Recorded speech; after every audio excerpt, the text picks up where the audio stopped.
Quand j'ai fait Gazon et que je voulais faire une lesbienne, c'était pour montrer qu'une lesbienne était une femme normale. Point. Voilà. Sauf qu'elle préférait les femmes, c'est tout.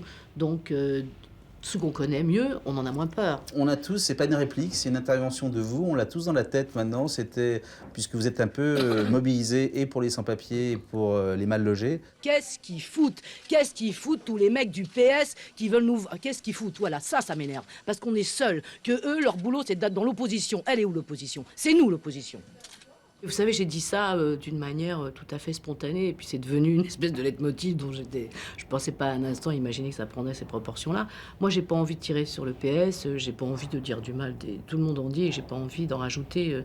Un pays qui n'a pas d'opposition ou une opposition faible est un pays pas en très bonne santé, donc je préférais qu'il soit en bonne santé. Mais c'est un pays en tout cas qui n'a plus de grande gueule comme Coluche l'a été, comme l'abbé Pierre l'était, comme Montand l'était à sa manière, et qu'on s'est dit d'un seul coup, c'est peut-être elle notre nouvelle grande gueule. On a eu...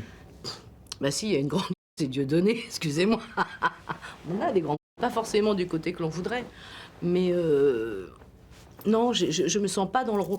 Quand j'ai des choses à dire, je les dis, mais c'est un métier. Enfin, je veux dire, Michel Coluche, vraiment, c'était aussi son métier. Il travaillait sur l'actualité. Moi, je suis actrice ou j'écris des rôles, mais c'est pas mon métier. Je peux intervenir par moment, mais c'est un métier à plein temps. Les grandes gueules, ils devraient être du côté des politiques.